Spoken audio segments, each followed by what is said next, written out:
I think we should be live.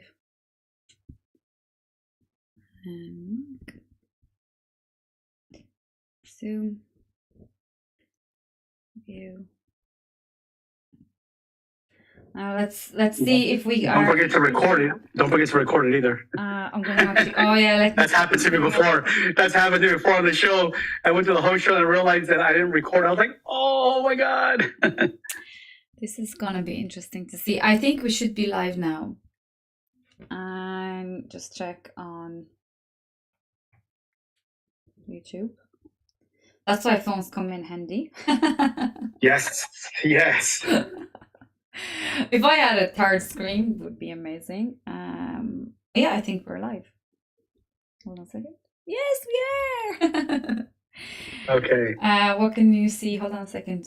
If you can see me. Oh yeah, we can see us. So I'm gonna have to keep this open on my phone just to be able to control. Hold on a second.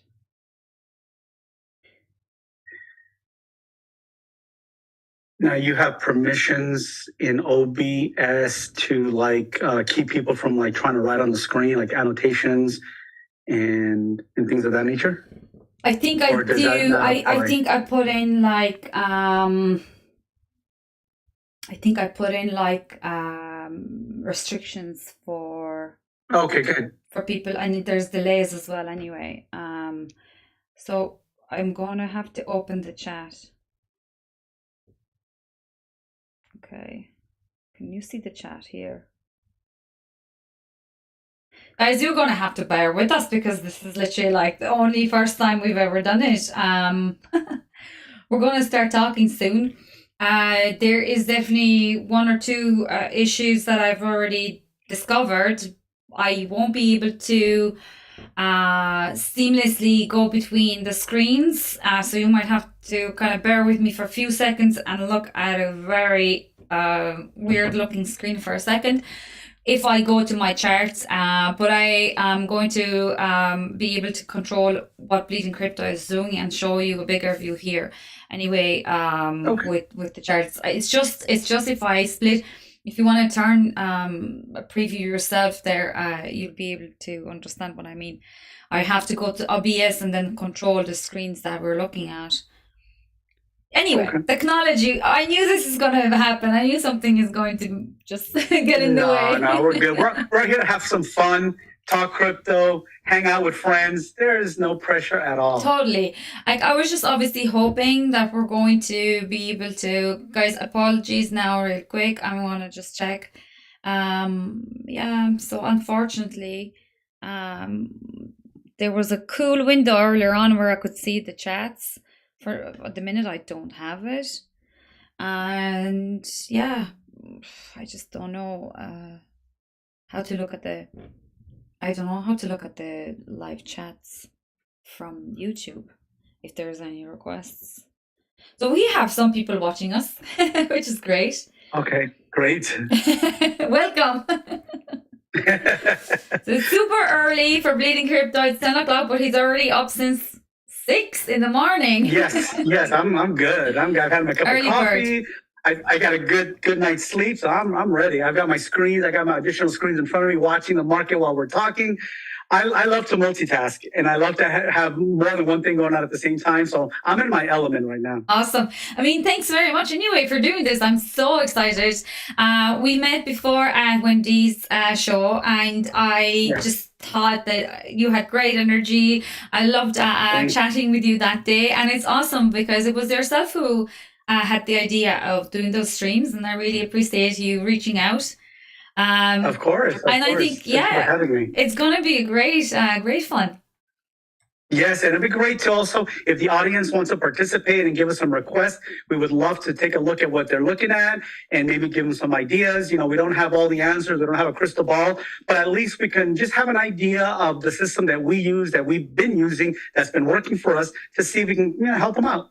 Yeah, I mean, maybe would you like to talk about Bitcoin at the minute yourself and what you think is happening? Sure. Let me go ahead and share my screen here. Yeah, and I will make sure this host is stable. Okay, On Zoom, you have to enable the host. Okay, you'll have to just click on my name on the participants box, hit the drop down arrow, and then put make co-host, and then that'll allow me to share my screen. Participants. Okay. Yeah, and next to my name there should be a little arrow. Click on that, and then click on co-host. Make co-host. Make co-host. Make host as well. Perfect. If there's a make co-host, that's better because that gives that you stay in control of the Zoom. If not, it gives me the control. Yes, I will have to give you the host at the minute. Okay, no problem. So I'm going to change you to the host. There we go. You are now a host now. Okay, great. So I'll go ahead and just share my screen here. Oh, let me see which. I got multiple screens now. It's showing. I've got to find out which is one the you one want to show. Oh, right here. There we go. That should be the right one. Share. Okay. Let me know when you can see my screen on OBS as well. I can see it, and I'm going to just make sure that everybody online can see it too. There's a slight delay, guys, if you're watching it. Hold on a second now. I'm sure it's all fine because I can see it. They can see Zoom. Okay. So you're sharing your screen. Perfect. So I'm going to keep it real simple. Marta, what I want to do is just, I took out all my EMAs, took out the volume, just want to look at market structure. Just keep it as simple as possible. I've been listening to a lot of shows lately. People will come on and they want to give their perspective. And what I don't want to do is I don't want to bore people to death with 100 different indicators and all these different metrics. When at the end of the day, when you look at market structure, I think that's really telling, and it gives you a really good insight onto what to expect.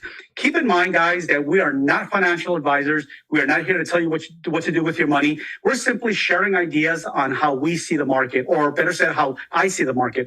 Everyone looks at the market differently and has a different opinion. So I'm here to give you my opinion and why that opinion, I feel like that opinion is valid. So I do speak a little fast, guys. So just, bear with me. I want to make this as fun and non-boring as possible. So I want to breeze through this a little quickly. And it's really not that difficult to understand once you see the whole picture of what I'm trying to explain. So many people have asked me why I'm so bearish. And if they know me personally, they know that I'm a very optimistic person.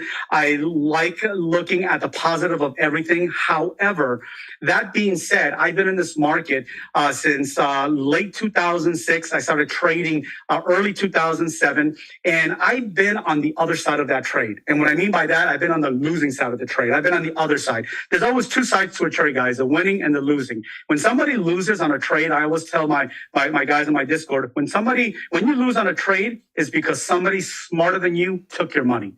And that's basically what it is. So how do you get on that other side is by basically looking, well, there's a lot of stuff to it, but for me at the moment, look at the market structure, look left on a chart.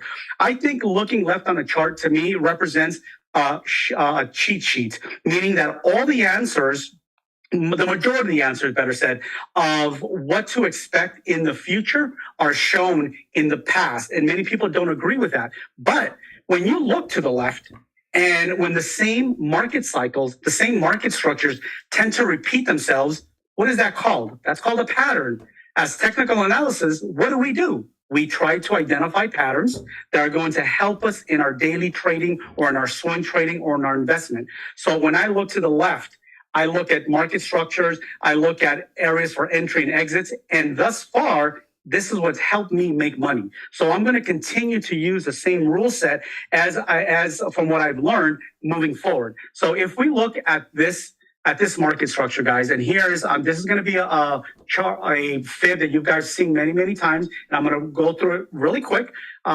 Basically, we take the top to the bottom, and the bottom for me is going to be that COVID drop at 38.50. So if you take that and you look at this drawdown, we've come down to 786. We bounced off of it here, and we confirmed it again. Many people think that this is the bottom, and you know what? They could be right. They could absolutely be right. But I believe I'm going to stick to my rule set. My rule set has shown me in the past we come down to 886. And this is a level that I think that a lot of people, it sparks a lot of interest, a lot of major players. And this is when those high volume players start to come is in this level of 886. And now that from current price range right now, guys, this is what scares people. From current price range down to 886, that's about a 44% That's a big drop. Yeah. People are saying, well, who's going to sell? Who's selling? Well, I believe that all the people that bought up here, they haven't sold. They're the ones who are going to capitulate at the very end. When people think that this is the bottom, I think that's what's going to we're going to really see that last capitulation. I saw a post on Twitter that said that this here was a capitulation, but that doesn't make sense to me. And let me explain to you why it doesn't make sense to me. If you think that's the capitulation, then we basically bottomed at 0.50 at 36,000 and we capitulated this here. 0.50 has been nowhere near the bottom in previous markets, not even close. So for me, this is not a valid argument that this was a capitulation. Let's just do a really quick history test. Let's look at 2000, the one that most people talk about, the 2017 run. What did we do on that one here? Went to the top there. We're going to call right here the bottom. We're going to call this little dip here the bottom, because from there is when we really started to move. And if you look here, when we came down to 706, and we stood in this range, which to me is the equivalent of where we're at now, that $18,000 to $20,000 range. So this was here, that $6,000 range. We had a nice little rally up here, which is very similar to the rally that we just finished having, up to $25,000. We came back down. We had another small rally, which is present day rally. And then we dropped 50%. We dropped right into 886. Okay, maybe that's just one time. Well, let's take a look at it. Look at 2019, when we had that little push, that failed reversal.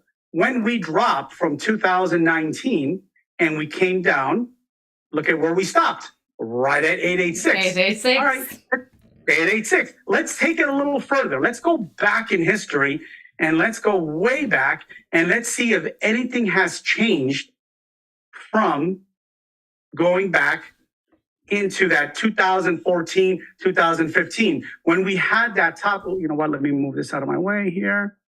When we had that drop and we came down, lo and behold, we stopped here and we dropped right into 886. This number, guys, is something that I invented. This is not my number. This is a number that was introduced to me years ago. And when something is introduced to me years ago, guys, all of my tools, all my EMAs, it's not something I made up. I'm not that smart. What I do is that I look at people that are smarter than me. I listen to what they say. I look at the tools that they use. Then I try to incorporate them. And the way I incorporate them is I back test it.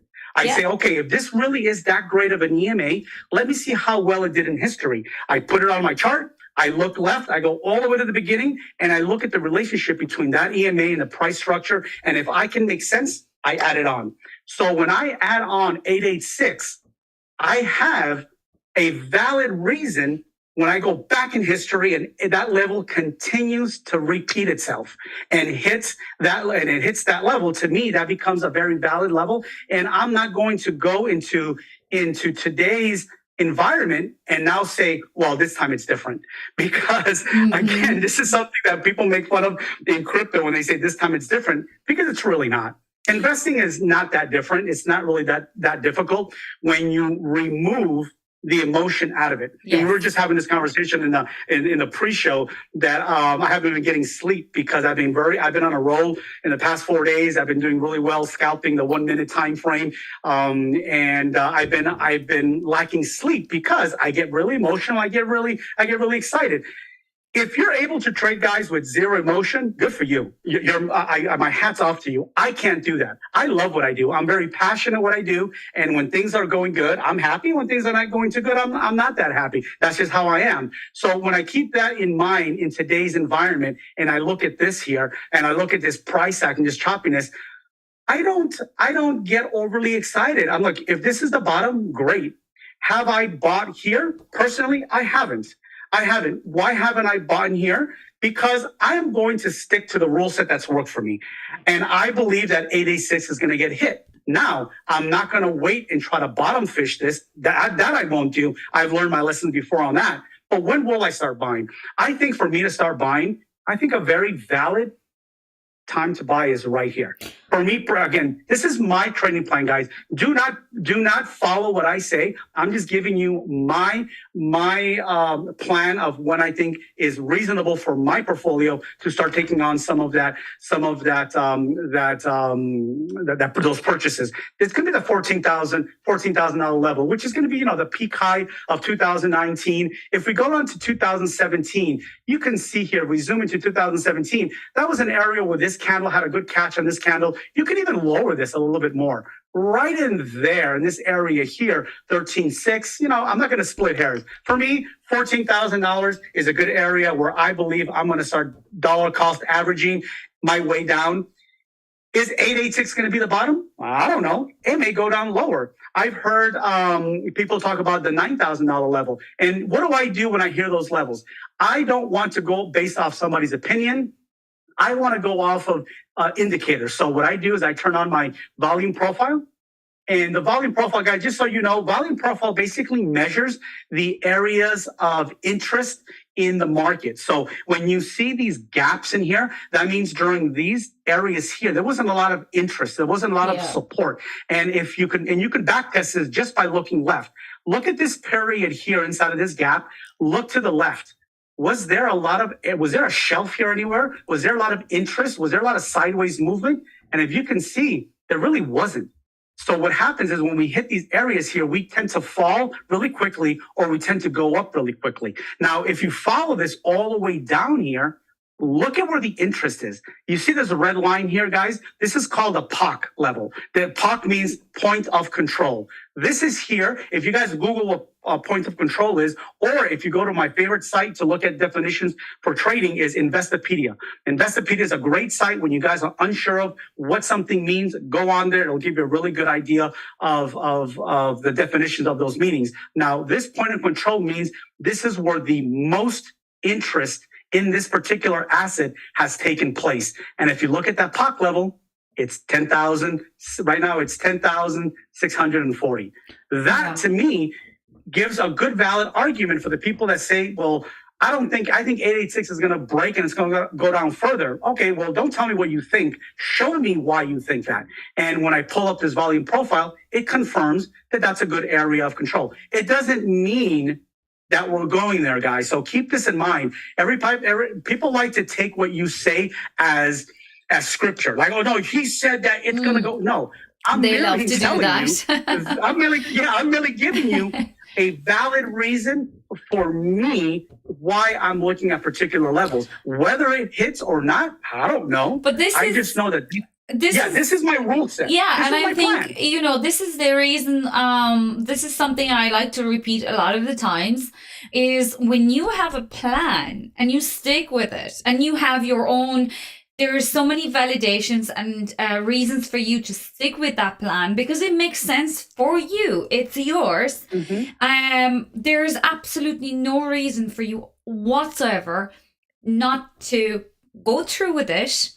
And if the plan doesn't meet your expectations at the end of the day, you can't regret that, well, it went differently because your plan at the end of the day in your head, well, it was flawless based on your indicators, based on your, and like you said, you're removing that emotion from it. You're removing everything that is, not numbers and not your confluences, and you're gonna stick with it, right?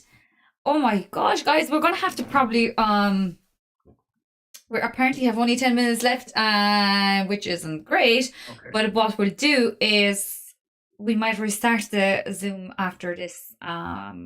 Yeah, I think on OBS you can just cut them, put them together, paste them together. Paste them together eventually, exactly. Yeah. Because I think it's just my Zoom has a limit of 40 minutes. And because myself and